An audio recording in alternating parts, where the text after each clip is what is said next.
Well met. This has been Brode, and you're watching Born to be Cosmo. Oh, snap.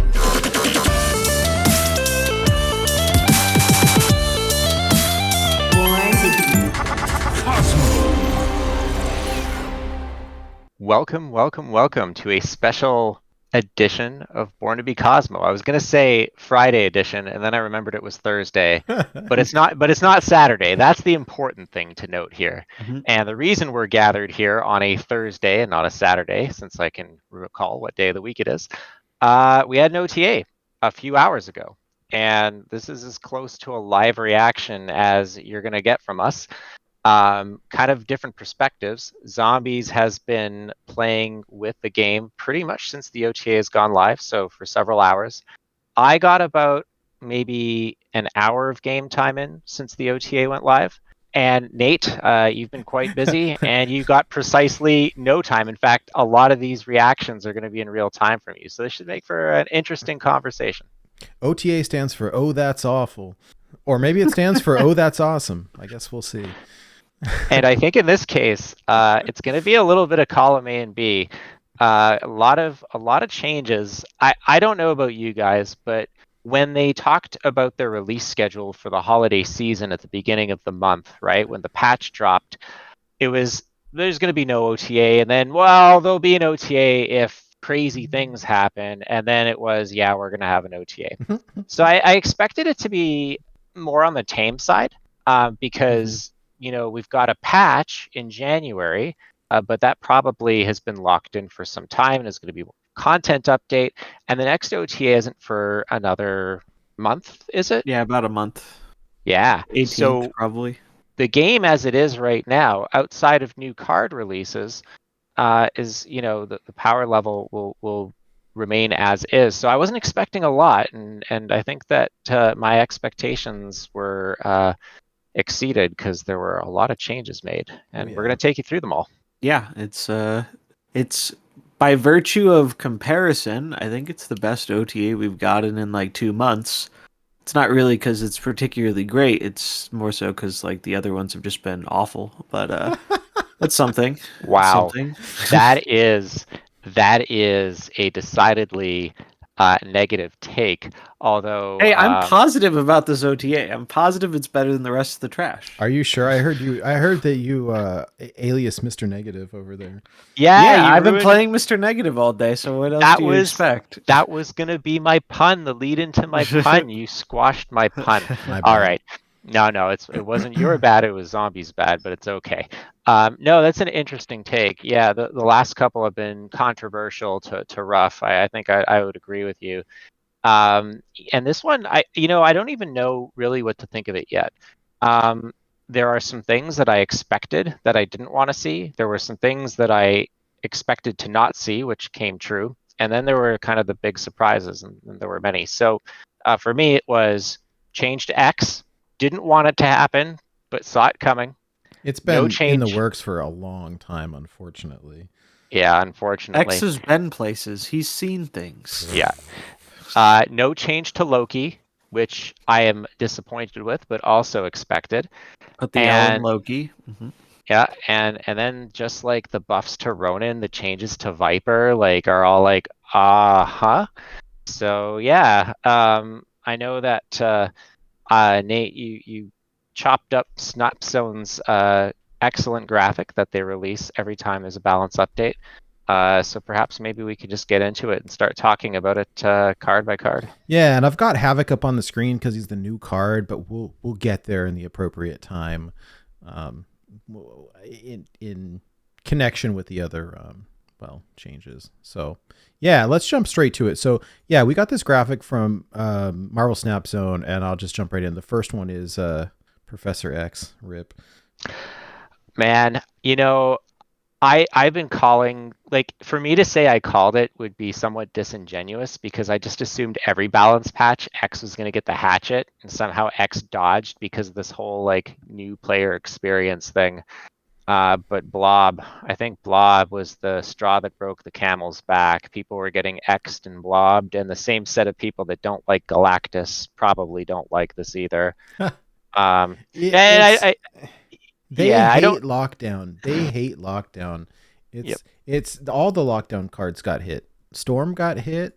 I guess the only card that didn't get hit is Jeff because he's invincible. When did Storm get hit? I don't think they ever changed I Storm. thought she did a long time ago. Maybe not. Maybe not. No, it was Maybe I'm just Spider. It was Spider-Man. Now it's X. Storm is probably the one they'll never touch. Storm's the one they'll leave alone, I think. But at this point, who knows? It's they very clearly value. Yeah, back to the bottom, Charles. I tweeted this out before the OTA, and unsurprisingly, it came to pass. So yeah, it is what it is. What I don't understand is why couldn't they have taken the middle ground and tried a 5-2? Like, I didn't even think he was. I've lost many times with him as a 5-3, and I didn't think he was like busted or anything. Like, I understand. I understand that people don't like that. Okay, it locks down the location, and now I can't play. I can't play like my cards that I wanted to play, and now I'm mad and I'm upset, and it's not fun to play with. So Zombies, you played a lot more than me today. But the thing that I couldn't help remark upon to the point where I was chuckling to myself audibly. I saw more X post OTA than I did pre. Yeah, that was kind of true with my experience. It's good and negative basically, making it a 5-1 lets you ramp it with Ravona. And it also lets you have a 1-5 with negative. So I would actually argue that for the most part, making it a 5-1 is actually made this card stronger than it would have been at 5-2, generally speaking. So that's kind of funny. We got the gift of a very negative Professor X, and it's been pretty decent. And I have seen so much of it today, whether that's everyone's just trying out the negative stuff because they want to and it's fun. It's fun. We'll see if it sticks. Yeah. But yeah, they basically brutalized X pretty bad. I wouldn't be surprised if they just straight out rework the card eventually, but that's obviously not on the table for OTAs. It's a shame. I like Professor X. I like Lockdown. I wish they had half as much care to police an archetype that's incredibly toxic like Loki, like they do Lockdown, but Loki is Glenn's golden child who can do no wrong, so apparently that is not in the cards currently. It's not a power outlier. It's a skill issue. Yeah, exactly. Well, I wonder if they're gonna regret making X a 5-1 and would have preferred. I can only hope so, 5-2 because that would be very funny. It would be very, very funny if they're like, "Oh shoot, we didn't mean to do this." I don't know. I'm very skeptical about negative being real, but I mean, we'll see when I'm going untapped right now to see if they put the data on yet. It's probably too low a sample. Yeah, and Negative's a weird deck because, I think Negative's more of a ladder deck than a Conquest deck because once they know what you are in Conquest, it becomes harder to win because they just leave when you have the good stuff. But on ladder, when I have Ravona or Zabu into Negative, I'm snapping on 2 before they see my cards. They don't know what I'm playing, and I think there's also a lot of people just do not respect Negative for whatever reason, even higher up on the ladder. A ton of people just do not respect the card, even when it goes off, and they get punished for it. So I had a lot of big cube gains, and then eventually threw some games to some either bad plays or risky gambles. So Negative is, I think Negative will always be one of those decks that's under 50% win rate, but you can have just absolute blowouts with it that can positive cube rate, negative win rate usually is kind of the negative experience, I feel like.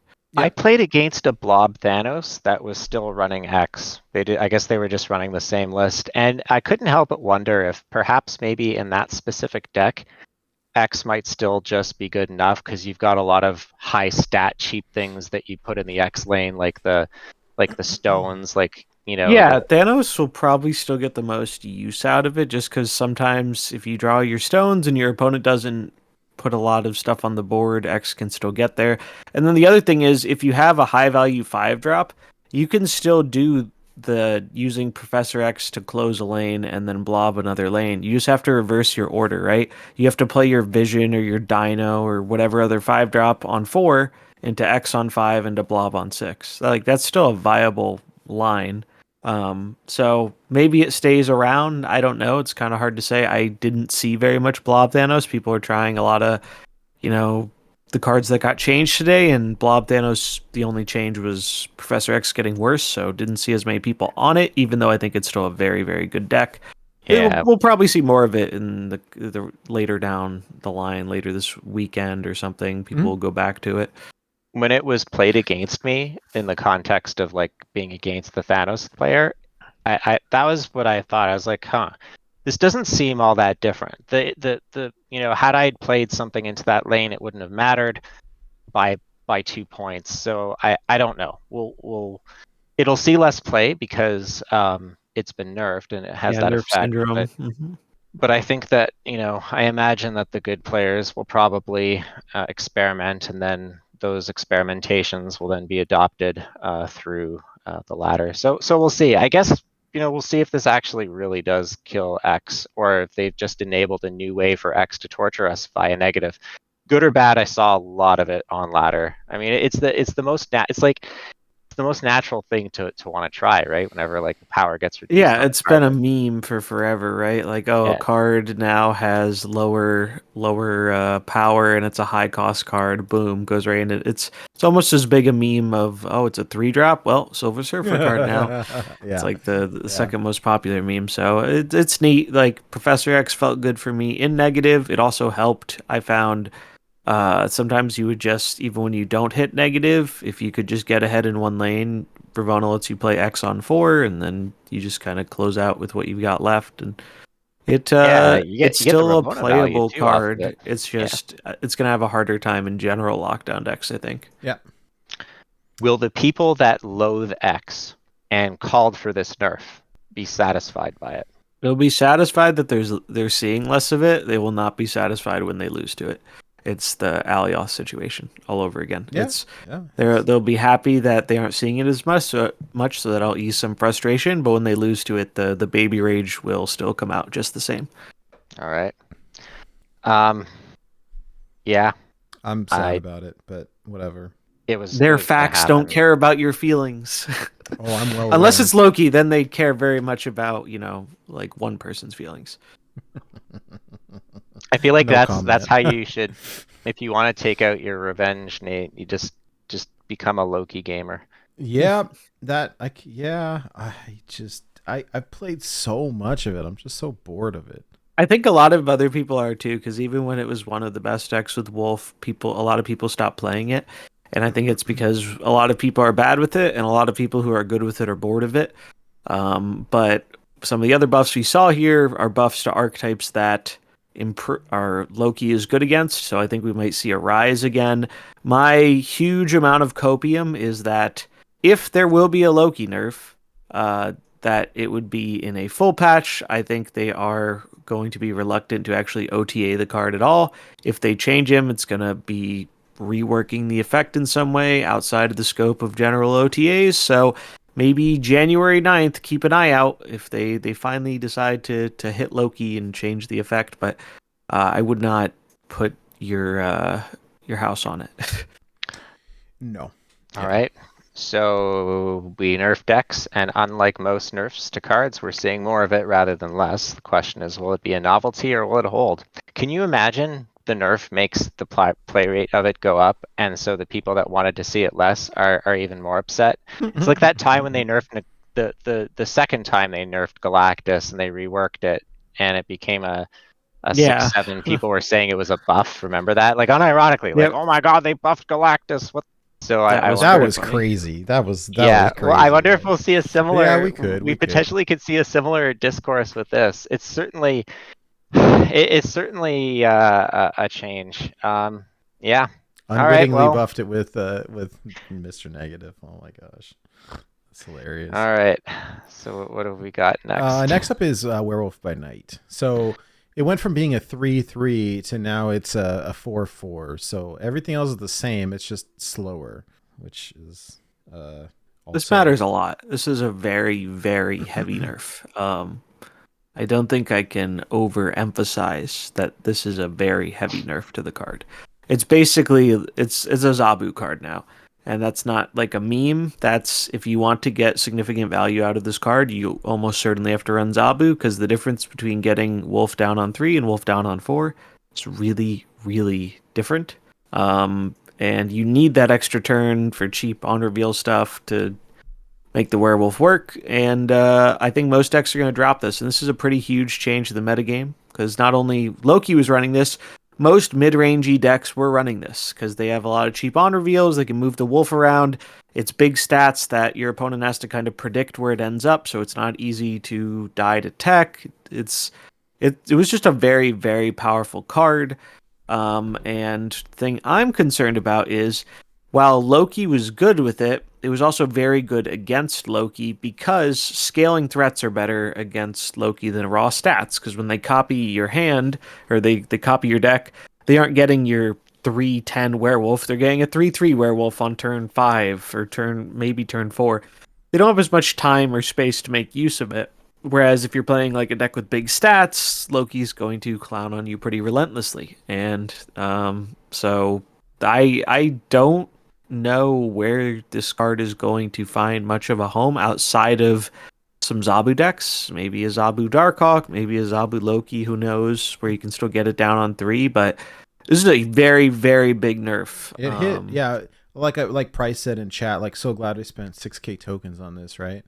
Like, yeah, because rental snap. That's the name of the game. It dramatically changes the playability of the card. Like, it's just not. So now you only have 2 turns to really use it. Like, you can use it on 5 and 6. That's it. Like, it kind of is really crappy. Seems not great. It seems not great. Yeah. So the only deck that I've seen it in and see it theory crafted in is Loki, because you said it's a Zabu card now, and I think that Loki is now a Zabu deck. Or at least it's not what I think, it's what players far better than I, who I watch, think.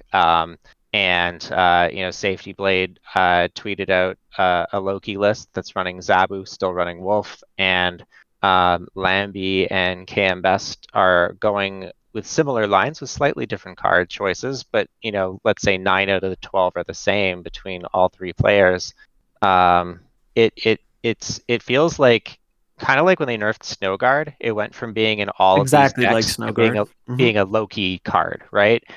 And or in the Loki deck only. And I think that Wolf might be in that position. I will have to see, but you're right. Having 1 less turn to jump the Wolf means the growth is going to be considerably less. Yeah. But because Loki discounts cards and has other kind of ways of cheating, it mitigates that somewhat. And you can toss it away if it's bad. If you're not in a game where you're using the werewolf, just throw it away with Loki. And that's one of the things. You don't have to actually deal with the card in your hand if it's bad. Just get one of your opponent's cards instead. And that all goes back to the fundamental Loki issue we've talked about before. But yeah, Snowguard's a great analogy.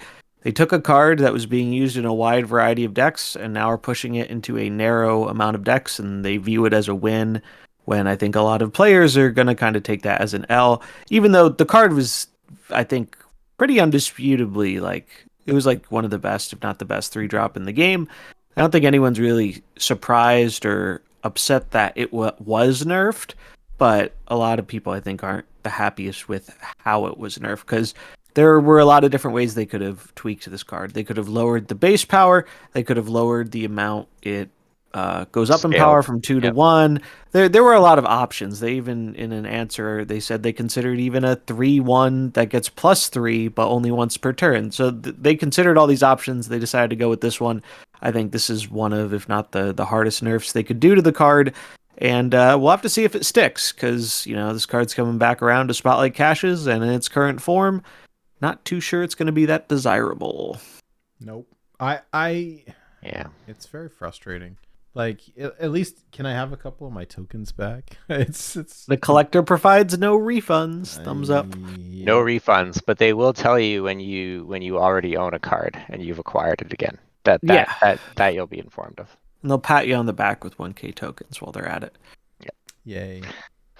So yeah, Werewolf Is it still good enough? Maybe for Loki, but it remains to be seen elsewhere. So yeah, real heavy nerf. Energy is a big one. They could have hit scale or base power. So yeah, it'll be interesting to see if it even sticks in Loki. Like, I mean, because sure, if we're Yeah, it running might not. Zabu, but do you want to run Zabu and Loki? I don't know. We'll see. Yeah, I mean, you can say the same thing about the Annihilus junk deck, but that one had other casualties too, and Yes, well, it's just like all the mid-range piles. The difference between playing this on 3 and 4 is a world of difference, and a lot of yeah, them can't justify running Zabu. Yeah, no, yeah. that seems odd to me. So it's just, I think it's kind of a mediocre to bad card now. Sad. All right. All right. Next up, we've got Black Widow. So speaking of surfer cards, Yeah.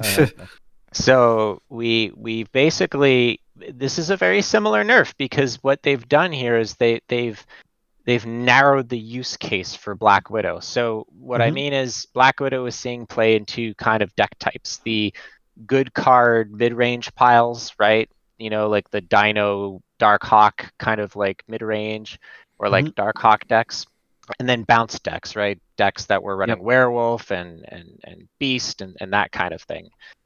So we basically said no more bounce, but mid-range okay, and perhaps maybe even I almost wince at saying this, but you know, it's just a good card to drop in Surfer now, right? It's just, Mm, you know, 3/3, deny your opponent a draw. It's fine. You know, it's it's strong.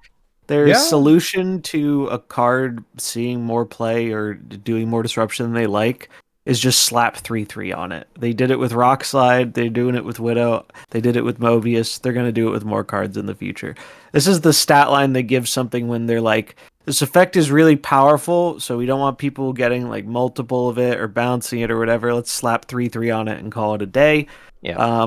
It is what it is. Like, I do think bouncing the Widow was pretty offensive. It was like, Yeah. that's the reason this got changed. They said we don't like people getting to play this multiple times a game, and it turns out in a game where you draw 6 cards most games, if you stop your opponent from drawing 2 of them and you have a payoff that gets bigger on top of that and you're limiting their board space, it is a not super desirable thing to have. By the So way, that was probably one of the strongest things you could do against Loki, right? Which is why the yes, bounce that hawk mhm. piles were so good, right? Because of its Loki matchup. So in a way, not like this kind of is a one less problem for Loki to consider.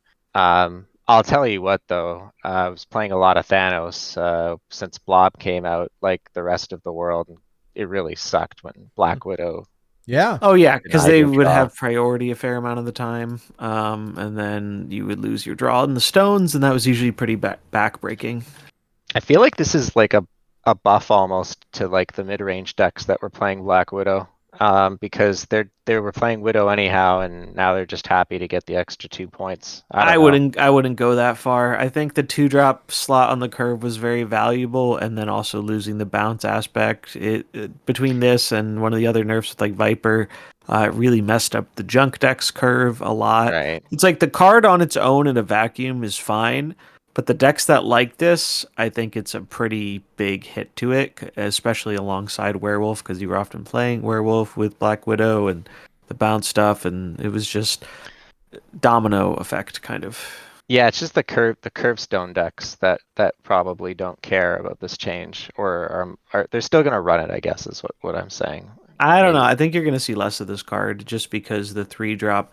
The difference between 2s and 3s in this game is so ridiculously big, not only just because of curving out, because of when you can fit it in your different curves.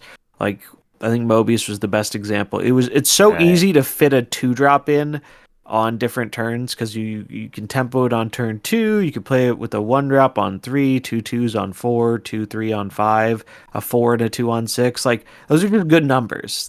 Those tend to work out better than 3-drops regularly work out. 3-drops often put you off curve a lot of time, and then it can be pretty punishing. So, like, I think the card is fine, but you're definitely going to see the usage go down because 3 is just, even though it's better statted for the cost, right? Because it's a 3/4 It's as opposed to a 2/3. I mean, it's not.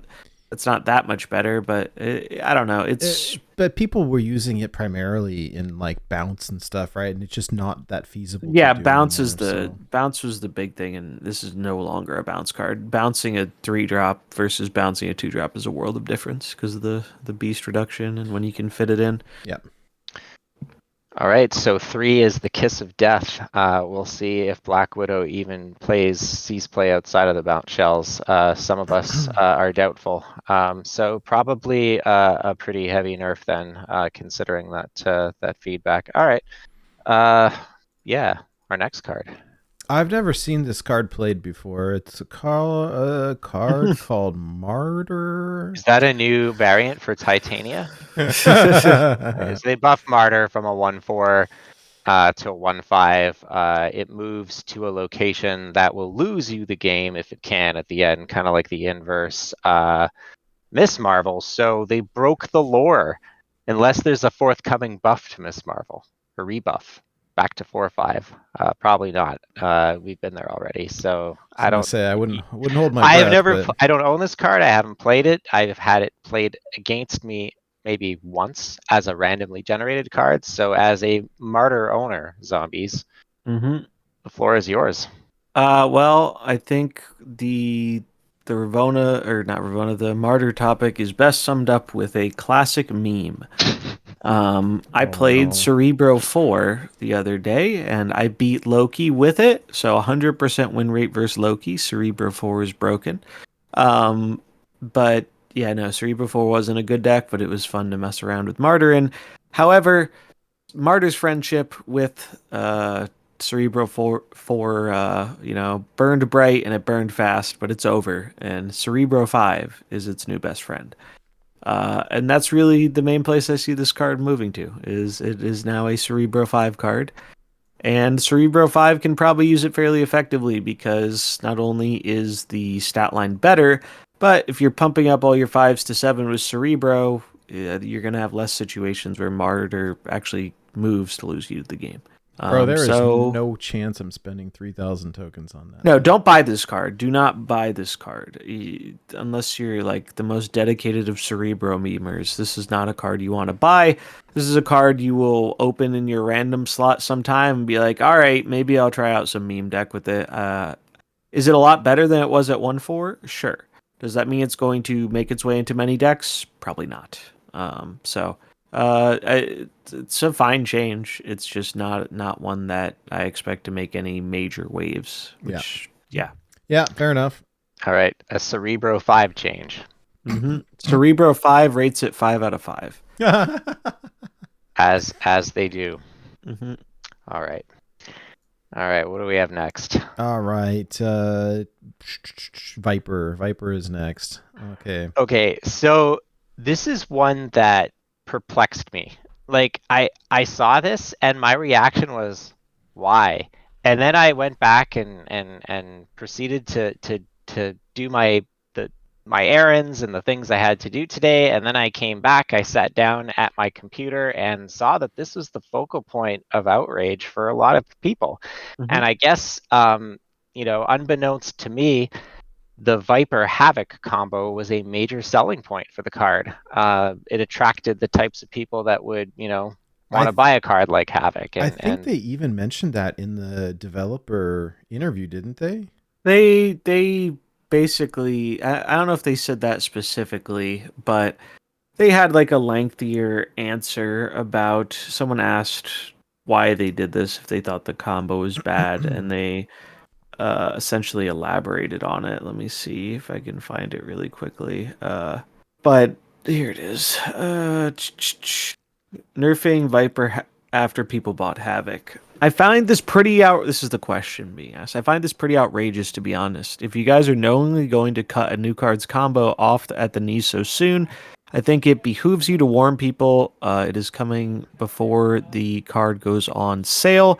This isn't a situation where people have got to enjoy an overpowered new card for a month before a nerf. It's a situation where the reason many people bought an otherwise borderline card has been taken away before people have had much chance to have fun with it. Real bait and switch. Will you consider in future giving advanced warning on nerfs like this? And the Glenn response: generally, our intent for a change of this nature is always to either work it into an advanced update, as we did with Kitty Pryde before Elsa, or wait and see if we have an OTA in close proximity. In this case, our last chance for the former turned out to be 11-2, because the holidays required some schedule shifts design did not expect, and we needed to cut an OTA after the fact. Basically, and they said in the notes, they don't think this combo is good. They nerfed this combo because in the 5 or 10% chance it did end up being good, they didn't want it to run over the game for a month, because the next change we're going to get is the 9th, and that's a patch, so that's a change that's already locked. So the next OTA is probably the 18th, which is about a month away. So I don't love the logic here. I can see the justification for it.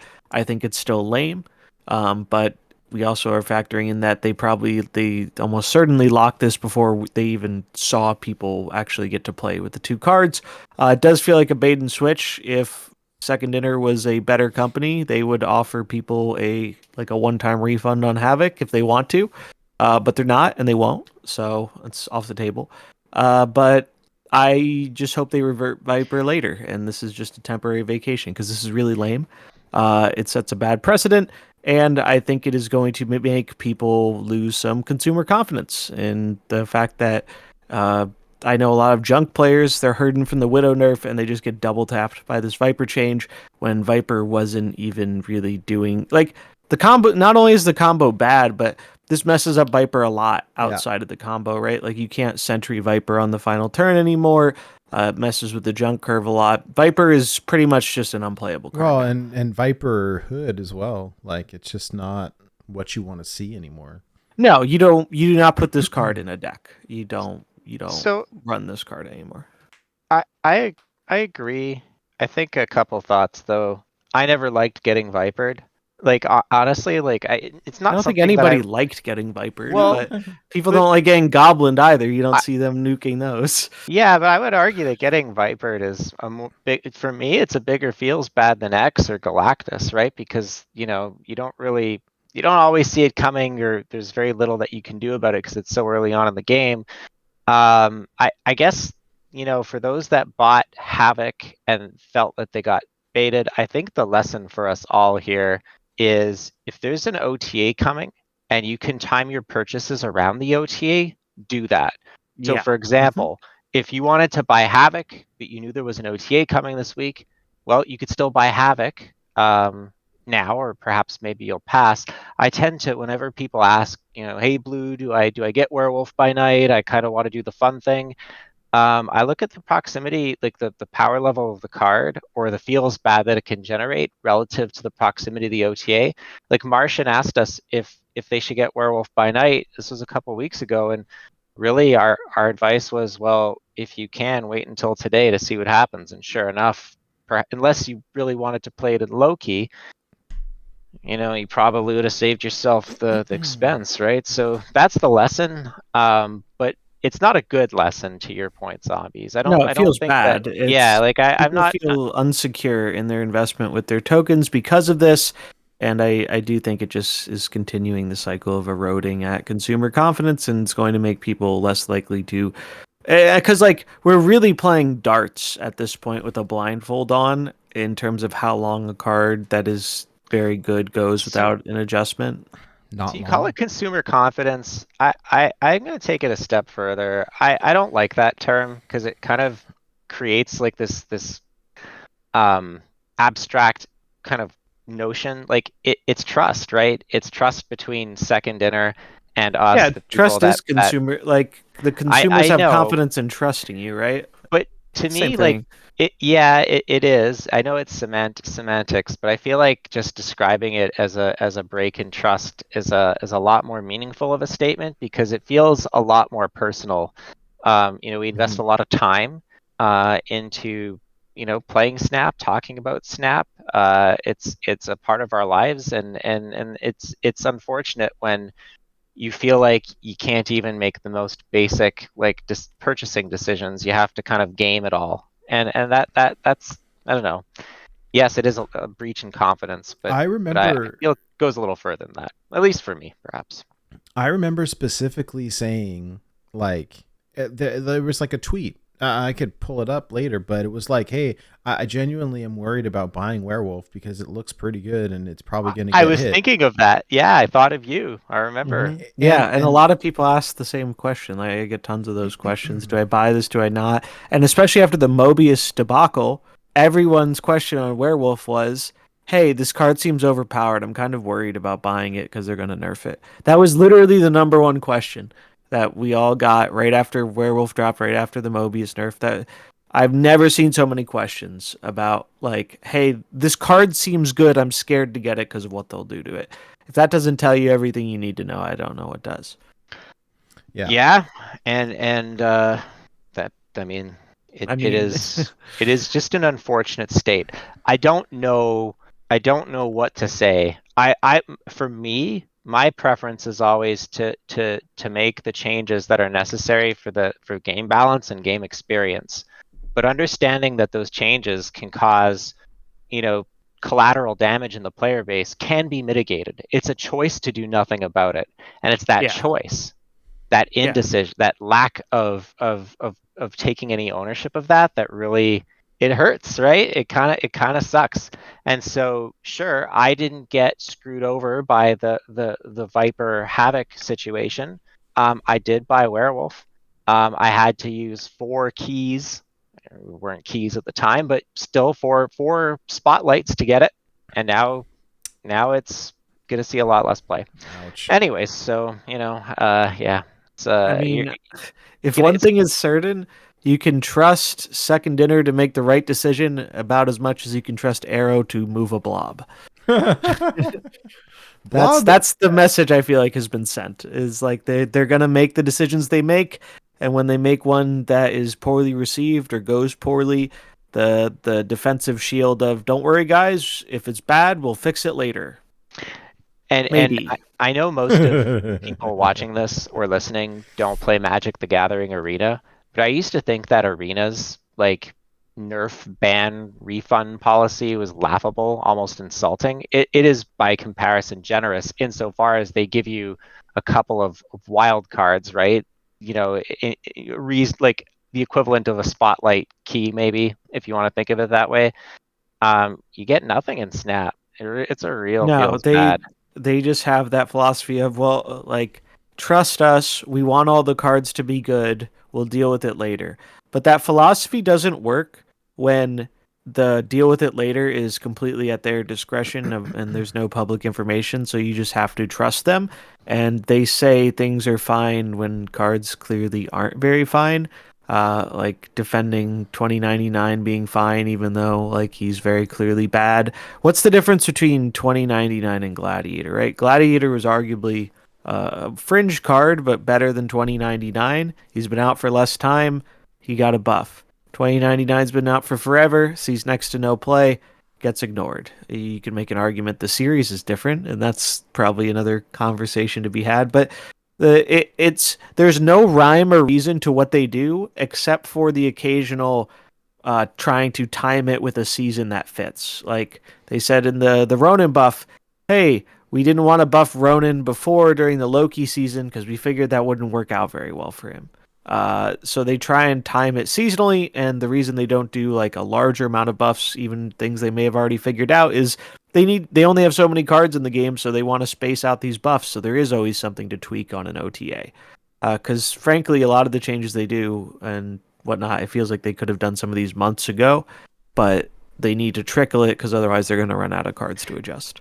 Again, I think the lesson here, and this is not an endorsement, is get the characters you like as opposed to the characters that you think will be good, because they will, with some exceptions like 2099, most of them will have their moment to shine to some extent, right? I mean, I'm sure and the that OTA everyone... advice is a big one. Like, I like your OTA advice. That's what I've been telling people too, is if you're unsure about a card and an OTA is that weak, unless you are overflowing with resources, it sucks to not, mess around with the cool thing on day one and have to live vicariously through YouTube or a streamer or whatever.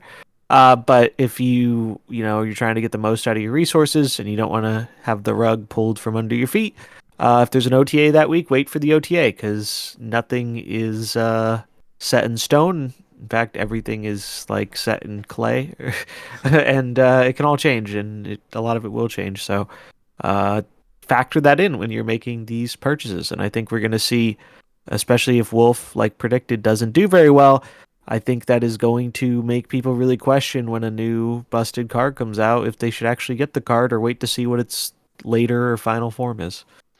Yeah, so time your purchases around, OTAs and patches if you can.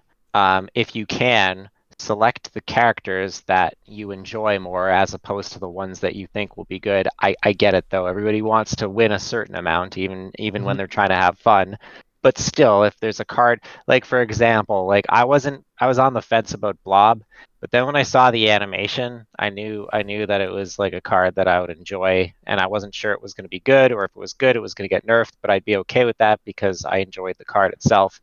Yeah. And then finally, the last piece of advice is, I had a third one, and it just escaped me. Well, there you go. That's a very, very Okay, it escapes you like the 2099 buff escaped second dinner.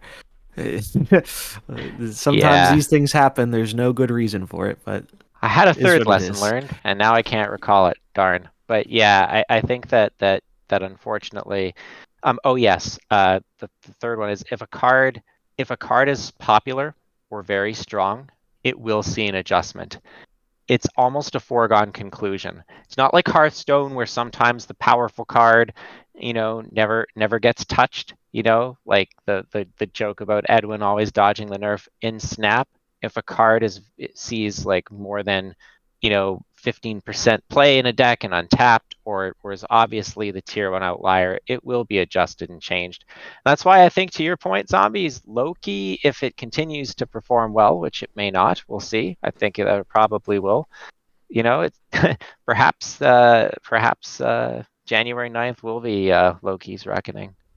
We'll get to see, and then we'll see if this lesson holds true.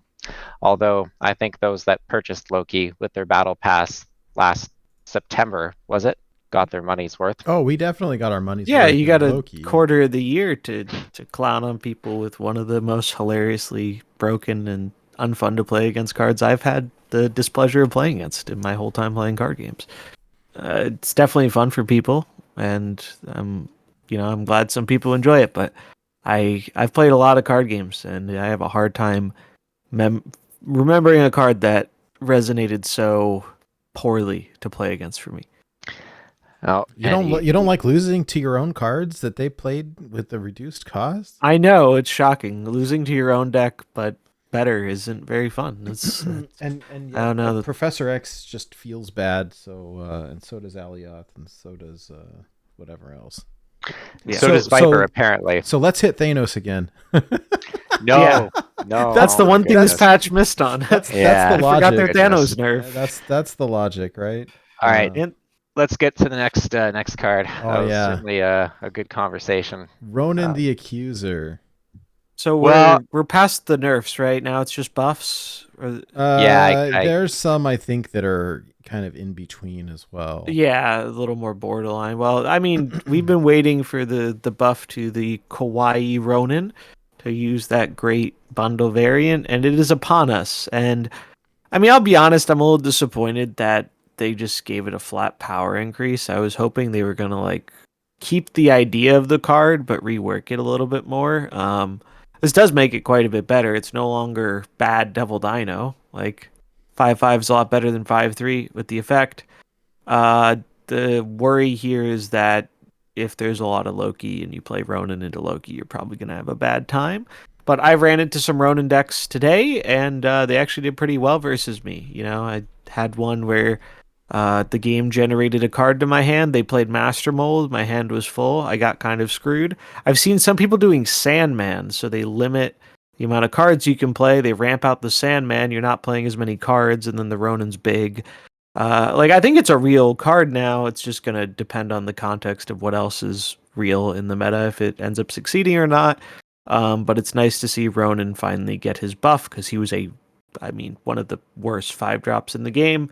And he's not the only card in his kind of arsenal that got buffed. So while it's only 2 power buff on him, I think the general Ronan package got a decent amount of love with this update, and so people will probably play it. I'm gonna play it. I'm gonna try it, and we'll see how it goes. I played a dozen games with the deck that you posted in our group chat. Mhm.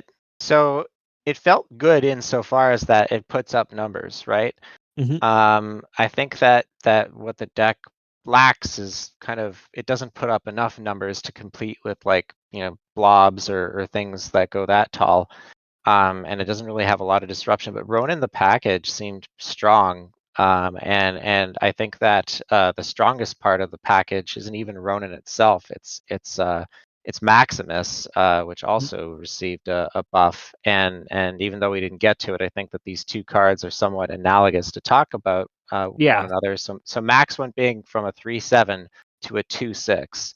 And 2/6 Huge is buff. crazy. That's like Huge the buff. OG Beta Hellcow was a Hellcow. 2/6, Yeah. and Beta Hellcow was a menace.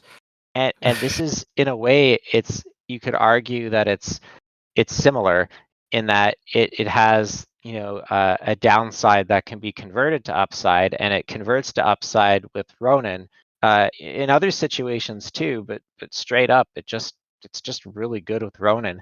And so yeah, they only gave Ronan a +2, but I feel like the max change is like insane, like that. It's a huge buff for this card, and just a huge buff in general. Because now, like a Storm deck, you play Maximus into Storm as a curve out. You can play Maximus on the final turn, so your opponent doesn't really get the advantage of having the cards. That's what people used to do with Old Hellcow. Old Hellcow was actually a Sarah card because it was a 1/6, and you know what else makes it a 1/6? I'll give you a hint. It's a 4-letter word, and it starts with an L. But yeah. so Well, the poor Ronan is it not like also This is a low-key family show matchup. now. Come on. yeah. Yeah, it's an interesting new package that kind of appeared. It used to be, we always used to think of Ronan and Master Mold as this kind of 2-card package. I think that if you're running those two, you have to run Max. It's just Yeah, they so are many a package stats. deal. There are Yeah. only so many cards that add stuff to your opponent's hand. Ronan, Master Mold being two of the main ones. Master Mold also dropping in series. So if you want to play a Ronan deck, don't buy Master Mold yet. Wait till he drops on the 9th if you're pool 3 complete, because you will get that card for free essentially. So don't rush into it, because it's just a Yeah, waste of I don't resources. actually think it's good enough. It's kind of in this weird, awkward middle kind of tier.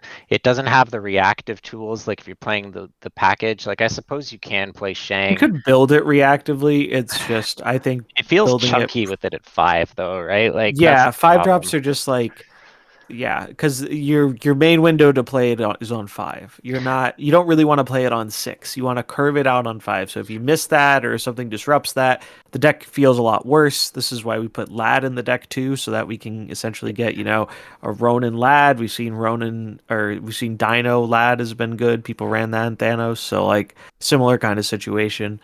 But yeah, this card, it's like you generally don't want to play it on turn 6 because it's the only thing you can play.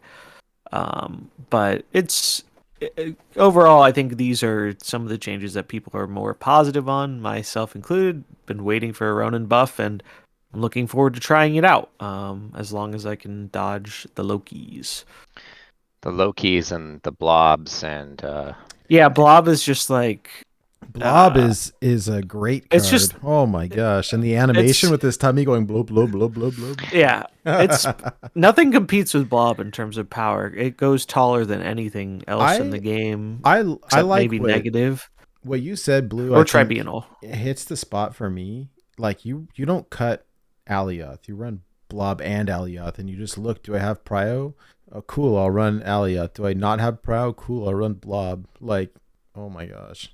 I cut Eliath though, so. Oh Well, it's not that I didn't cut Eliath. I stopped playing the X. I started playing well, the deck now decks. it has to be changed because the X is dead. But Well, Like I mean, said, I maybe not, played but one like, earlier, and they were still running it. I'm And, still seeing it, and it's not just a negative. People are still running that card. I've seen it in Thanos still. Like it's because people do Yeah. not want to let the professor go. part of it though is that the change is so new that like Yeah, I people wanna gotta play test with it, my right? deck, and it's like, is it still good or is it not good? Like you got to try it out first.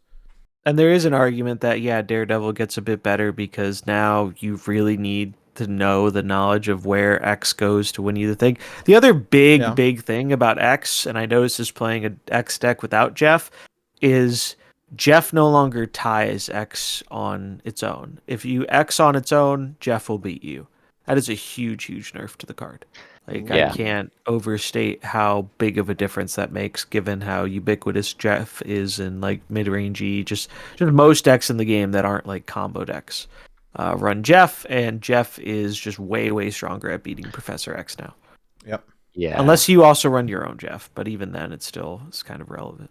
So that just goes to tell you we're talking about Ronan, and we're back to talking about X. So I think it's time to move on. And I think that we kind of already talked about Max, although perhaps what we can focus on now is the other applications that Max can be used in. As a 2/6, I think that this is going to be a very ubiquitous card, and I wonder if it gets shaved down to a 2/5 at some point. But I for hope now, not. as a 2/6, like I mean, we want to play this in Sarah decks, almost certainly. Yeah, you Um, could. I had trouble figuring out what I wanted to cut for it, to be honest. But yeah, it seems like a good card in a deck that's really just trying to power stuff out. 2/6 is a Blob lot of decks, stats. you know, oh like man. I was thinking about, perhaps maybe in Thanos, if you still want to run X, Max isn't the worst thing in the world because you can slam it, in a lane with a couple stones, and all of a sudden X is looking not so shabby. Perhaps that's a bit ambitious, but I think that a 2/6, just like 2/5 is an overstated 2-drop already. I mean, Lizard's a 2/5 with a big downside. As a 2/6, like I don't know. This is it's a point above the pack, right? Like we have 2/5s. I don't think we have like the only cards that get to like 2/6 are often cards that are just really high scaling cards. So like something like Collector or like Old Elsa or just anytime we had a 2-drop that was getting above 2/6, it was almost undisputably busted. Angela, like the list goes on. So just having a natural 2/6 stat line and one where you can mitigate the downside by playing it towards the end of the game when your opponent doesn't benefit from the cards, or you playing it out for tempo in a deck like Ronan where you want them to have cards, or versus a deck that has a comes like fuller the hand usually. comes like the rock slide at the end of the game where it buffs the scales the card on your side, right? Yeah, or maybe even like Sandman, right, where you limit your opponent's resources so they can't use all the cards that you got from them, or they got from you. So there's a lot of application for this card. 2/6 is much better than a 3/7, except for the Silver Surfer fans. But they had something else in store for the fans of the Oh, Surfer. what a segue. I hope that's the next card. If Mhm. not, we'll have to make it the next card. Edit it in post. Nope. Here we go. All right. So our latest Series 5 darling that just didn't quite release strong enough got buffed from a 3/7 to a 3/8. That's Gladiator. Yeah. I got This this was one, the by data the way. mine. This was the old data mine, and we were very concerned about this card at a 3/8. Obviously, the context of the game was pretty different at the time, but Yeah. we all saw this as a 3/8, and we're like, whoa. This was also back when Shang-Chi wasn't nerfed, so the idea was, well, if it pulls something bigger than Gladiator, you just Shang-Chi it. Now it's a little different because you Now you can't got Shang-Chi nines. nines, but Yeah. still, similar situation. This is a big boost. 3/7 was like as premium as you got with 3-drops. 3/8, there are no other 3/8s that are naturally statted. They don't exist. So this Yeah. is, I think, a Power very creep. big boost. It boosts the number of things this can kill too. It's kind of fringe, but some of them are relevant, like bigger 5-drops, like Annihilus or Legion die to this now. But I don't think you're going to notice that a whole ton. I think you're going to more notice like the 1 point of extra power being more relevant. But some games that'll come up. It's interesting. I think it's like it's a decision I think I'm fine with. I'm not as scared of it as I was originally. The card felt very mediocre. But it's pretty that was good in the with Blob. context of the old meta where there were so many on reveals that would kind of screw you over, where if you hit a Korg or a Black Widow or whatever, it was annoying because you killed the card, but you still got the downside of the effect. So I think how good it is going to vary depending on how many of those cheap value on reveals are in the meta. But this kills a lot of the cards now. It's a good stat stick. You can put it in a blob deck, make the blob bigger. Yeah. It's a lot better of a card, and this is your replacement for Maximus and Surfer for the low price of 6K tokens. You even play this, anyways. I don't know. I find the downside of this card is quite high, right? The on reveal It can will, be. or the ongoing, depending on what it does, will affect you or be calculated into the final power disposition. Mhm. So it's we'll see. I think that the game is a lot different since it was originally mined, and that says a lot too. How much things change quickly. I think that it's interesting. We went from being kind of in these like static blocks for long periods of time to almost change that seems breakneck. It's hard to keep up. So hopefully And they it's going to find, get back to that too, right? Because we're in the slower time of year for change, given that Yeah. we've had less OTAs since November because of the holidays and taking weeks off of the changes. So I think it's going to be. I think the change of pace is going to feel very, very different when January rolls around because we had that for so long, and then now we have had really it's kind of just like 1 to 2 patches a month, where one is like a content patch, so that's like old data, and even some of the past content patches weren't super crazy, uh, and less OTAs. So we're going to see even more change soon. TM. Yeah, it's lumpy, right? It's like you've got these periods like of intense frequent change straddled by kind of long lapses of well, the And this period we're happened about to last enter. year too, right? And also this Yeah. was kind of their general balance philosophy up until like February or March, where they had a much more once a month, the slower, delayed process on balance, and I think that had its own issues with Thanos and Shuri and whatnot. So it's nice that they can respond to stuff faster as long as they're willing to respond to some of the things that are the issue. Right. You have to be willing to respond regardless of how quickly you can turn that around. I guess it's a fine buff. It'll be interesting to see. I don't think I'm gonna go out and purchase the card You shouldn't just yet. spend 6K tokens on this card almost no matter what. Like, I like the card. I think it's a fun card. The animations are kind of fun. It's a great animation. It's funny. He like curses if he pulls out a thing that's too big. Yeah, that's pretty funny. It's funny. It's fun. I enjoyed playing the card.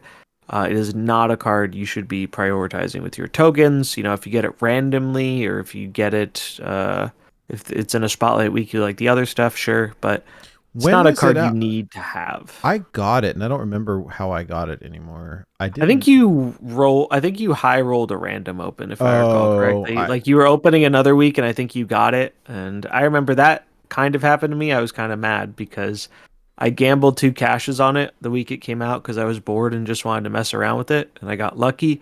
And then the next week, I wanted most of the things in there, so I opened, and my already owned pull was Gladiator, which felt Already super owned. bad Yep. because the odds of that happening are very low. It's low, you get a Series 5, and then it's lower. I would have got one I didn't own because I own most of them.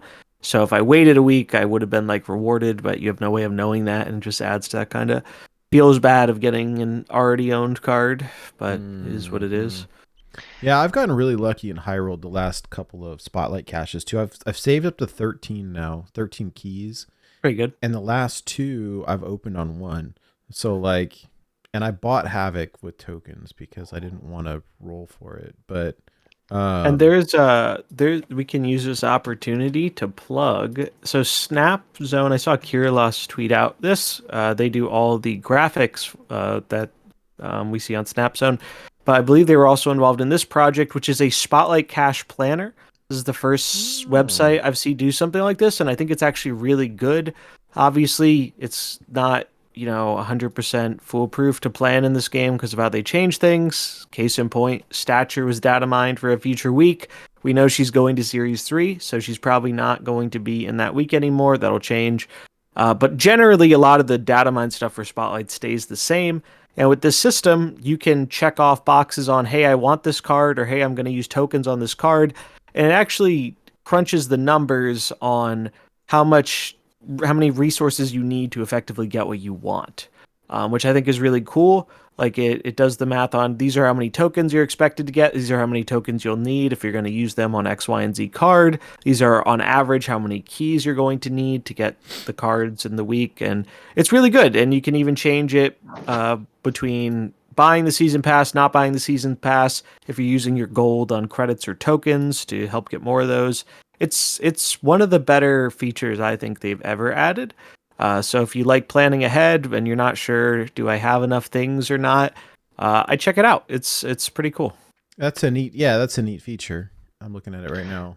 I'm gonna check it out because I've got 11 keys, and there's a few weeks coming up that I'm gonna want to open. So it'll be interesting to see how that pans out. And I think next week is one of the weeks I want to open. Oh, Black Knight is there. All right. So Yep. Celine and Black Knight, Yeah, and I've been thinking about getting Black Knight, but I didn't like. There was no way I was gonna pay $6K for that. But I wanted to play it. Like I just had a discard quest, and it was like, oh, okay. I still don't think the card is very good, but it looks fun. it's much better than it was. That's for sure. That's true. That's true. Like, Man, I don't want leaps and any of bounds better. these variants. I like the comic book cover ones that are coming out. They're pretty sweet, but like I don't really want them. Well, that's probably a good thing because they're going to be pricey to get if you end up using your precious keys on them. All right, let's get to the next card. Oh yeah, this card. I forgot this card existed. Okay. Last card. You and everyone else. Last card. Oh yeah, the Punisher. Wait, so all right, let's be real. Did they buff this because when they gave everyone that really awesome Peach Momoko Punisher as a bonus, people were like, oh, I'd buff Punisher. Like it always feels like this is a little tongue in cheek to that. I think it's a fine change. +1 power. It's the joke of +1 -1. Yeah, he's better than Captain America now at the high end. Man, so that's something. What a low bar. I was just thinking about Yeah. that because I got that nullified Captain America, Mhm. and it looks so cool. Especially the animation is like the fire in the background looks really cool. Yeah. The card is just trash. It's just absolute trash. And if they talk about, all right, I'm going to do the dreaded thing. Can we talk about the lore argument for just 2 seconds? Okay, like this is one of the most iconic characters in the Marvel Comics like universe, and it's just trash. I hate when, and you're supposed to like the character and stuff, but like I don't want to play a card that's terrible. It's strange to me. I mean, and it's interesting because they've used that argument to buff Wolverine. They used that argument to change Spider-Man. Like, whatever. Yeah, they're very like pick and choose about like, well, we've got to have some cards that are new player cards, and they're very strict on the new player experience. So if anything shows just how careful they are about buffing or nerfing stuff, and mainly buffing stuff in the new player experience. The fact that they were precautious with Uatu, making him a 1/1 at first, that's crazy. That's actually crazy. Like, you're living in magical fairy tale land if you think that at a 1/1 with a different effect is going to meaningfully change anything. I didn't play it as a new player with no collection. Like, yeah, it was a bad card then. It's a bad card now. It was still a bad card when it was a 1/1. It's just, I think it shows that they don't actually try out the new player experience. They just know, hey, we have a pretty alright new player experience. Let's not rock the boat or spend a lot of time or resources changing that because, it could go poorly. And why change those cards when we could change cards, that are bad that we want people to buy? Also, I mean, let's be experience real. is Great yeah. though. Like, Yeah, why? it got us all hooked. They don't want to lose the magic. no, that's right? how they get. Yeah, the new player experience I think is one of the better ones in It's card phenomenal. games up until It's just Series 3 stuff happens. But yeah, back to the card a bit. I mean, it's okay. You'll play this in like an ongoing deck. Some people will try it in Surfer. I think if you want to get really cute with it, you play a lizard and you bait the opponent into starting to play into the lizard lane, and then you play Punisher and you punish them. It's this isn't going to transform the card, but okay, January 1st or whatever, like you gotta hit Infinite with Punisher in your deck so that you can you can have a nice the new nutty Punisher list. Yeah. I mean, it's fine. I think it's cool that they buffed it right after they gave that variant out. It's not gonna change anyone. Yeah, people are happy with this change generally, right? Like nobody's saying, "Oh man, why did they buff Punisher?" It's just like it's all right. It's gonna no one's gonna play this card. People are gonna forget about it in a week, but I'd rather they do it than not do it. So cool. Fair enough. No, yeah, I agree. All right, well, we have a little bit of time left. Do we want to talk about Havok at all? Like, I know we briefly touched on it. Yeah, we can talk about Havok. It's the new cards since we recorded last are Havok and Blob. I think we can all agree, right? Blob is a very strong card. Like, just very, Blob, very, very strong. Most people, myself included, I think underestimated just how big Blob would get. Oh my gosh. The card is consistently like over 25-30 power. It makes old high evo Hulk look like child's play. It's a big boy. For the very first time ever today, this happened to me. I had played a Darkhawk followed by a Mystique, and on the final turn my opponent played Blob, and Blob goes boop boop boop boop boop boop, and my Darkhawk goes wah, wah, wah, wah, wah, and it's like the Darkhawk counter. No, I'm not a big Darkhawk enjoyer, but I was playing some negative, and like I was like, oh cool, I got the thing, and it so that was clever, but yeah, I don't know. Blob is strong, like crazy strong. It's a big card. It brought Thanos back a lot because you lock a lane. In the meta. I was a little bit worried how it would be with Thanos because the stones are so like wimpy, but like it's really strong. It's just more cards, right? Like and Thanos often runs such a like the cards in it are often big because you want to cheat stuff out. It brought back blue and definitely one of my favorite archetype in Lockjaw Thanos, and I think if anything, Lockjaw Thanos probably like benefited from the X change more than anything. Like it liked X in there, but you can get away with that deck without using X in there too, and it made the other Thanos deck not quite as good without X. So it's not bait after all. No, the Lockjaw Thanos felt really good. It was. Been impressed by it. Which version are you all using? Because like I've seen a couple bounce back around in the Discord and stuff, but I was using the Human Spiders version. He's been like the Lockjaw Thanos enthusiast since day one. Yeah. He's played that deck in like every meta under the sun, even when it was really, really bad and unplayable. He's out there trying to make it work, and I gotta admire that devotion to an archetype because it's not easy to do that in Snap a lot of the time. Because it had a really rough time there for a while. Obviously, it was like a really busted deck at the beginning of the year with Quinjet and Leech and all this other stuff, but it was bad for a long time, and now it's kind of come back and it's feeling pretty good. He did have X in his deck. I imagine he's going to cut it. I'm going to cut it and try something else, but at the same time, if your plan is making a big blob and, you cheated out a Lockjaw and you want to protect it, or, you ramp out some big card on 4 or 3 with Lockjaw, you protect it, you blob another lane. X is still kind of doing work there because he was never your primary power source to begin with. So maybe it does stay, maybe it doesn't, but I think the core of the deck is strong regardless. So and Blob is probably the biggest reason for that deck's resurgence because you get a payoff for running all the big things you want anyway. And we have early next year, Kyera coming in, which is going to make your 1s and 6s not destroyable. That's prime real estate for a Lockjaw Thanos deck because your big thing you're scared of often is like Shang-Chi. And if your big guys can't get Shang-Chi'd, you're pretty happy. Oh, yeah.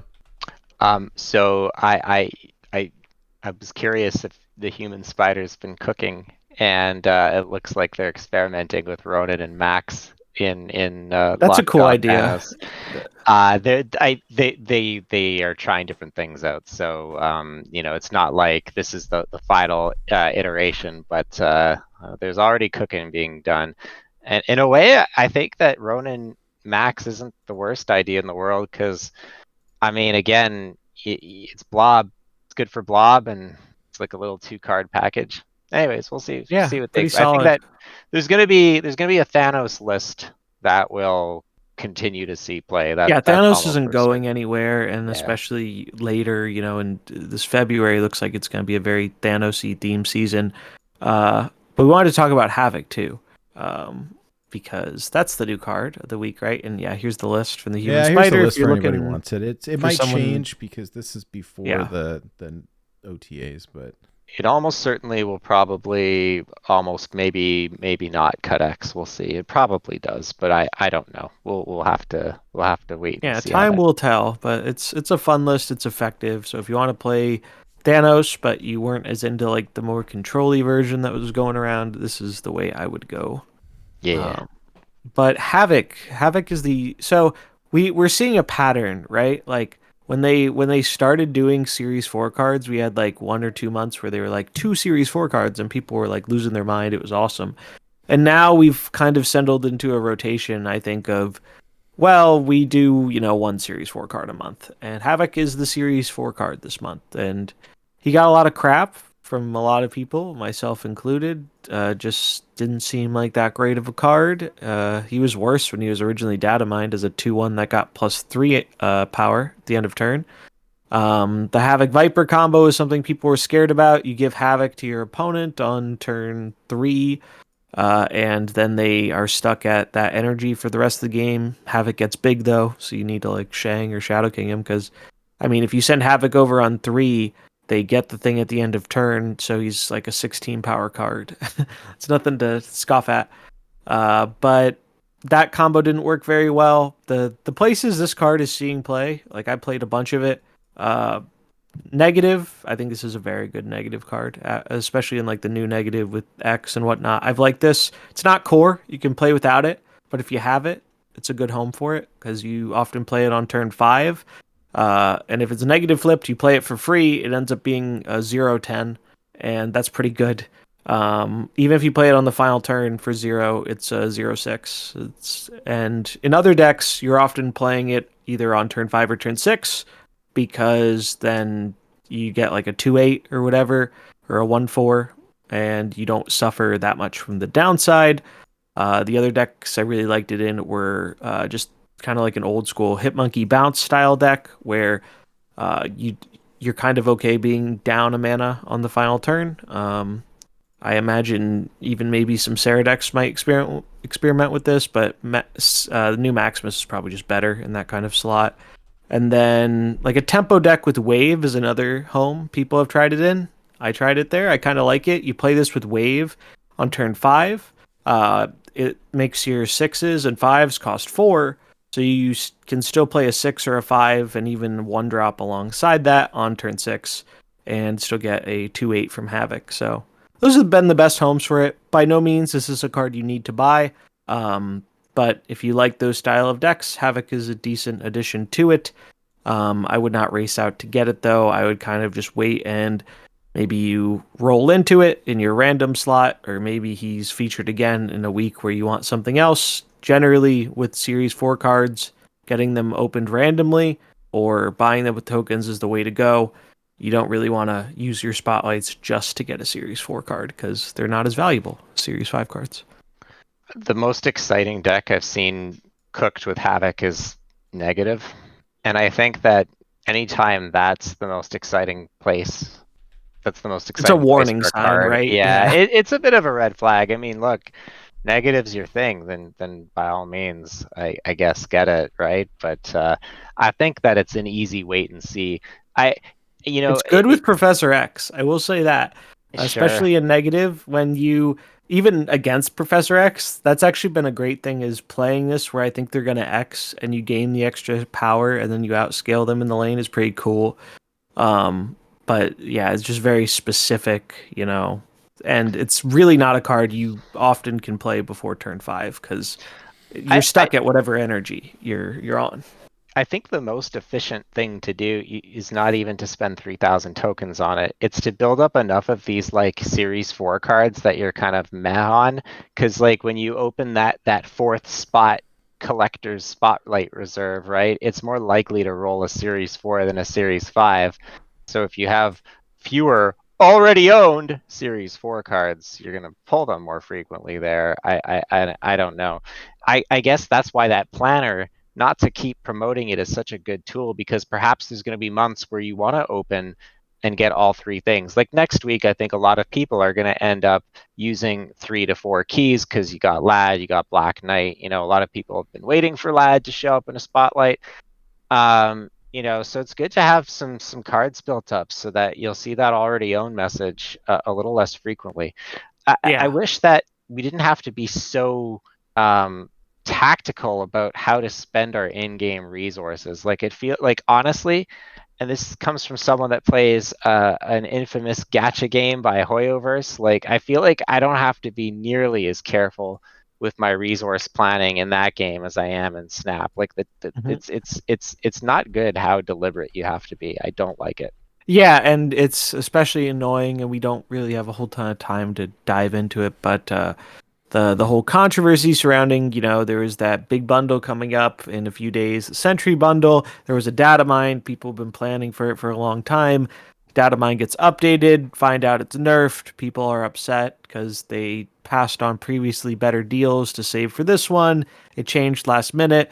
The new data mine apparently isn't even correct either. Supposedly, it was originally going to be 7,500 gold, 8k credits, 6k tokens. Most people, I think, thought it was a bit too good to be true, but, you know, people held out hope. You know, you have to plan pretty religiously if you want to min-max your resources, and so people hoped it would be good, and we still don't know if it's going to be good. It sounds like there's going to be more credits than originally listed, so somewhere north of 8,000, but less tokens. So unfortunately just cannot trust the data mines anymore because no, they're not. I mean, they've always been taken with a grain of salt, and I think this really, the big issue here is more so not that the data mines are right or wrong, it's that we don't get any official information. So you can't blame a player for relying on data mines when data mines are all we have. We used to get a schedule. People asked them why they don't do that anymore, and they said we need to have this flexibility to change things. Like in this month, people are using gold on variants for the albums, so they want to be able to change the offers as needed on the back end to maybe make more gold offers or things where you can buy gold, because that's what more people want than, say, tokens or credits right now. Which, like, sure, fair enough, but it does really mess with the planning, and the planning wouldn't be such an issue if resources weren't tight for a lot of the players. So there are ways to fix it. They just would have to be wanting to do that. The price point continues to be an issue for me, and I think maybe taking a step back from the variants and stuff will help with that. I mean, I feel pretty happy in the number of keys that I have. Then again, like I've high rolled the last two new cards, and so like when I get a new card on one, that's amazing. Like, but if you can't predict it reliably, right? That's the thing. Yeah. When 1 week you get that blob on one, or it takes you 4, that dramatically affects your planning for the next month, which is really not a thing that feels good. And that's why, like, if you want to be really if you want to really optimize the system, like, it pays to not go after every card, so you have different spotlights being more valuable more often. Whereas if you own most of the things, a lot of the spotlight weeks get worse value because you're not getting more than one new card, and especially so if you're not interested in any of the variants. So it's a tricky thing to manage. There are definitely ways to improve it. The question is if they want to or will do that. Only time will tell. But it's just a difficult system, and I wish there was more agency over it. I wish there was less random and RNG, but unfortunately, that seems to be what is often profitable. And I mean, the same is true with like bundles and whatnot. It's kind of in their best interest to be able to change things on the fly as their data tells them to. And it's not really in the player's best interest. And also because, people skipped out on, let's say, the Dracula bundle for this future bundle, and those people feel really burned right now. But what happens when now they see another Dracula bundle and they see a better one down the line? I bet they're going to go for that Dracula bundle in the store because they don't think they can trust the thing down the line. Well, I think that this just highlights that the phenomenon that's been permitted to exist now for some time of data mining things in advance, I think the days are numbered on that. I think that... No, they said they can't stop it very easily. They actually answered a question about it. I know, but they didn't say that they can't stop it. They said they can't stop it easily. I think at a certain point they will. I mean, all games have figured this out, right? By preloading in advance, right? So I suspect there will come a point in time where we won't be able to see in advance, but I think that, to your point, by the time it does come, we'll be desensitized to believing anything that we see anymore. And it just, I think, further underscores how deliberate you have to be with the planning of spending resources and how resources are being spent, even if you are someone that purchases battle passes and the odd bundle, not just a free-to-play gamer. So it kind of sucks. Yeah, it's rough, and it doesn't seem like there's going to be much resolution here because what the players want here and what is in the interest of the company are just fundamentally at odds. So it's clear which one of those is going to ring out, but I don't think we're going to lose data mines anytime soon because, I mean, yeah, it's not easy for them. Doesn't mean they won't do it, but when we also have seen it's taken like over a year for them to implement a feature that should be fairly simple in terms of just choosing your border on a card. I imagine they're not going to be racing towards fixing what it seems like, or taking 6 months to fix the Phoenix Force. Well, I imagine it's not going to happen super quickly. I can appreciate them. It's difficult for me because I think I can appreciate them wanting the flexibility, and you can spin it any way you want, right? If you spin it to say like, well, players want more gold because they want these alternate art cards that are in the booklets or whatever they're called, and like the albums, the albums.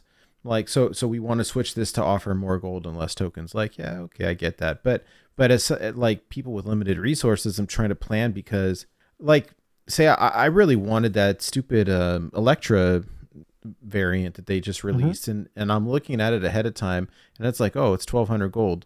Like, that's a pretty good deal actually, because you get a portrait and you get the card and you get some whatever. And was like, oh no, they're gonna change it. And like, I didn't want to spend money on it. I'm trying to like pinch my pennies right now, and I was able to save up and get it. And I was shocked that it didn't change because the 2 bundles before it changed. And right. So you just don't know. You can't realistically, like, you can hope and you try and plan around it to the best of your ability, but yeah, I think this month has showed more than anything. It's like the expectation should be that things are just not going to line up a lot of the time. Are people are people buying? Like, when it blows my mind, and maybe I have a different perspective now because I'm like been looking for work, but when I open up Snap and I see, hey, look, there's this bundle and you can get 2 variants and an avatar and it's $99. I'm like, you what? Like $100 for like 2 variants of cards that are not very good?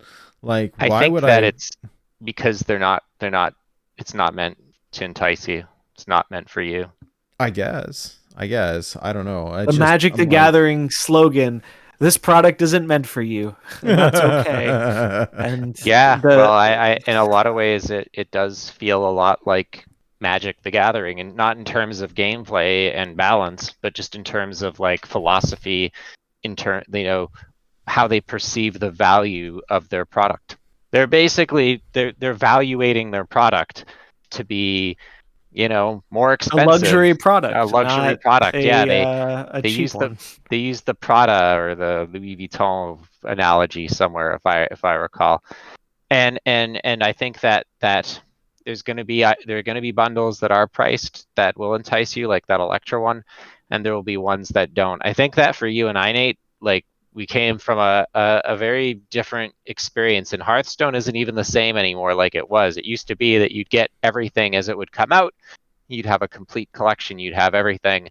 Now they're charging more for like their cosmetics and bundles too, right? Like Yeah, they're amping it up too, and I mean that's Yeah. just what these games do, right? Like you can't. It's hard for me to fault them too much for trying to really monetize cosmetics, but then it gets more complicated when it's also you're factoring in. It's not purely cosmetics because Right. like It's it's this getting you weird- resources that help you get cards too. So it's like it's weird. Like Yeah.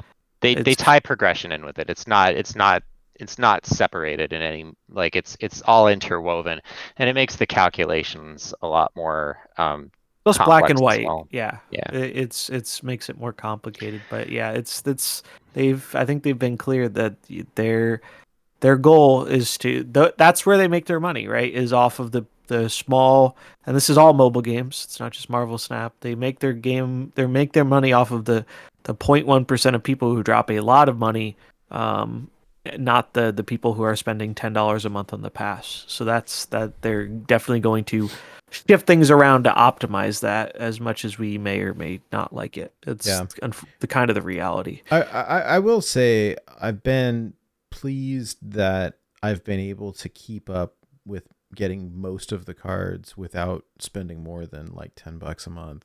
And so I don't know, but then I debate when there's a card that like Havok was like, do I buy this? If it was 6K, I definitely would not have. But at 3, I was like, well, I guess I do. And I don't know, it's interesting, but I've been able to like amass enough keys that I feel like I'm probably safe. But You're safe until you have a couple of safety blade caliber weeks, right? Gosh, Where- that's the scary thing is all it takes is like 2 weeks of not getting the new card until 4. I end up with a bunch of variants that I didn't want and no keys. Like you can imagine 2 weeks and you go through 8 of those, 8 out of 12 or 8 out of 13. Like, oh man. I think Raven's the unluckiest person I've ever seen. Almost every week he's 4 for 4. I don't know if I've ever seen him hit 1 for 4. Every week he's like streamer luck, 4 for 4, 3 for 4, and I'm like, man, that, and you can, like he's talked about, it's really demoralizing when you just get unlucky and you're punished for getting unlucky.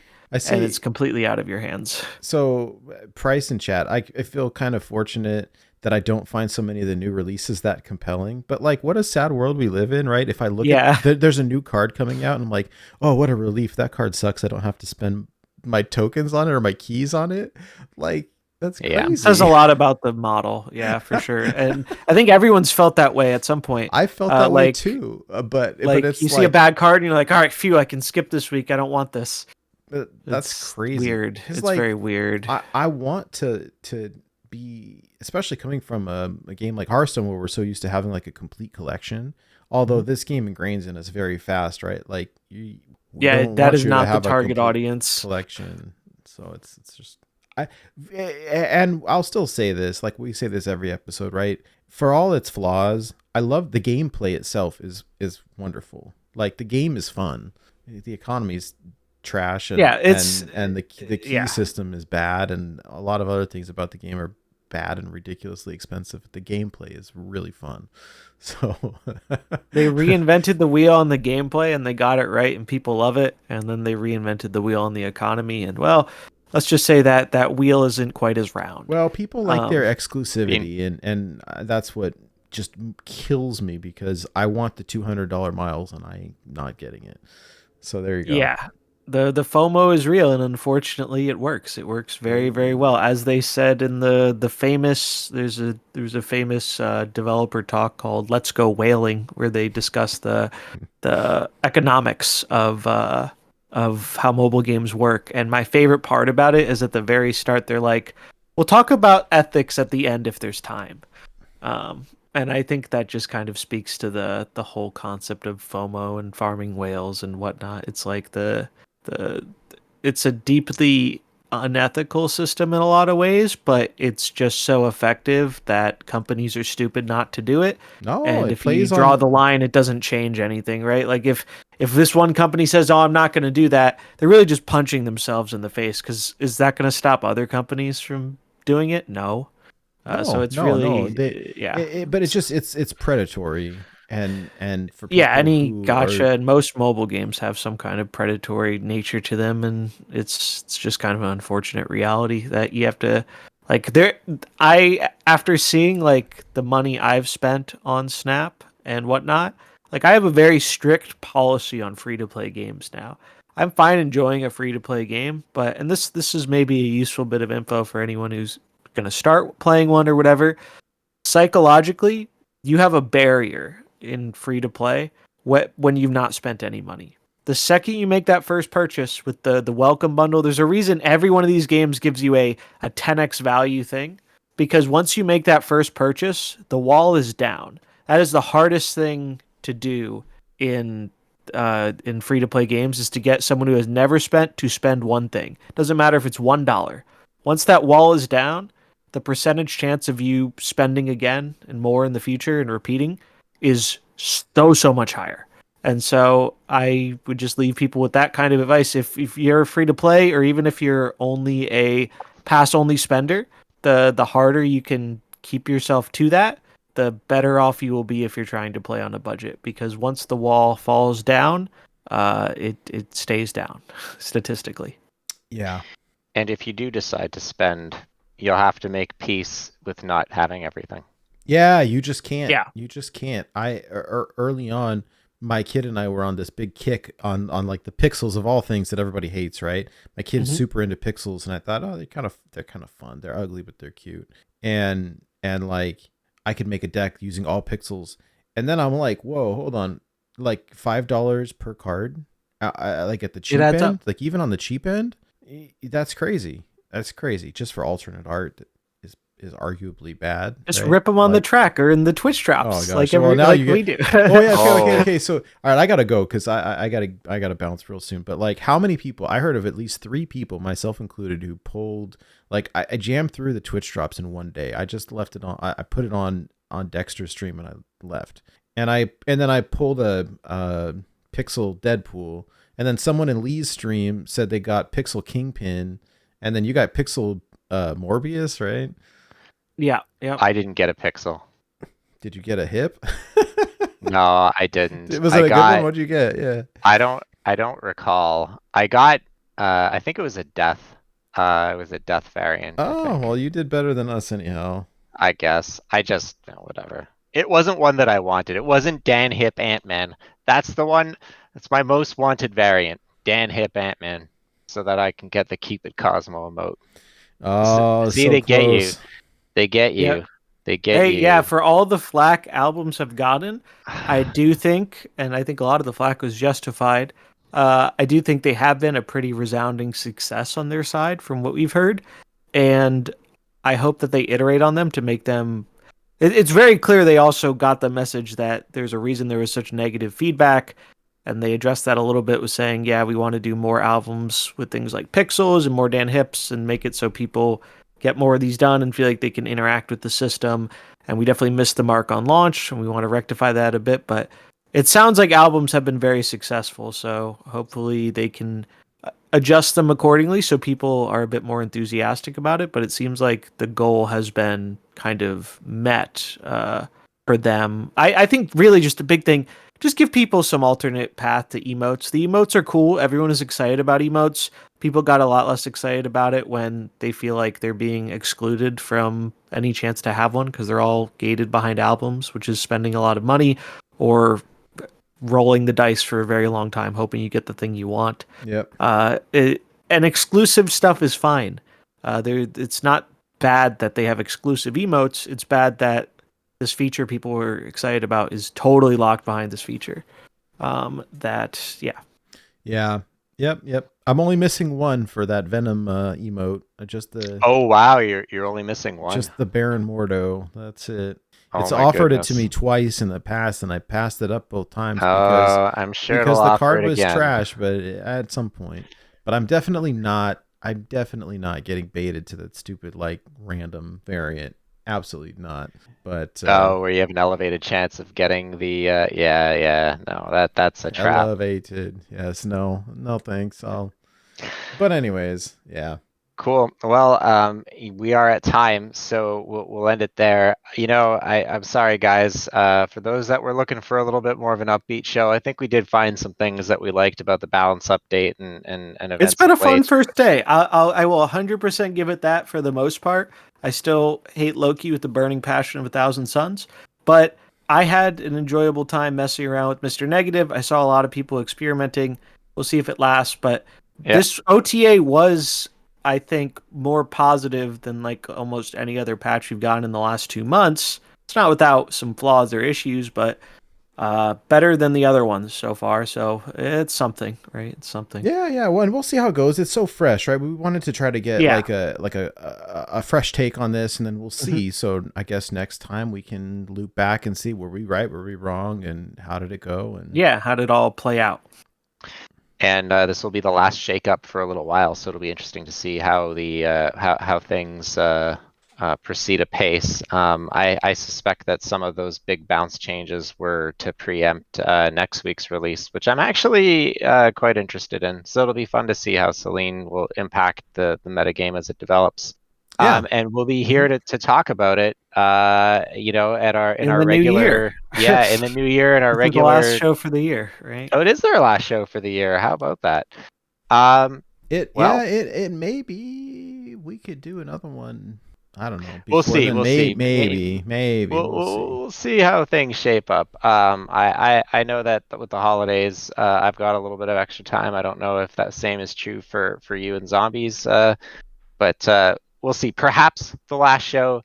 If it is the last show, I do want to thank everyone that has been along with us for the ride this year. We started this podcast late 2022. I think we got like one in before the end of the year. That's right. So this was like our first year. We made it to a that's year. Right, that's right. We're still having fun with the game, and hopefully we continue to do so. And I really want to thank everyone that has been along with us on this journey of keeping it Cosmo. Absolutely. Perhaps this may not be our last show. Stay tuned. We'll see. Yeah, we'll see soon. But until then, we'll be keeping it Cosmo. That's right. Especially if we get Ant-Man, then we'll be able to keep it Cosmo in game 2. Oh man. All right, keep it Cosmo, everybody. Enough said, bub.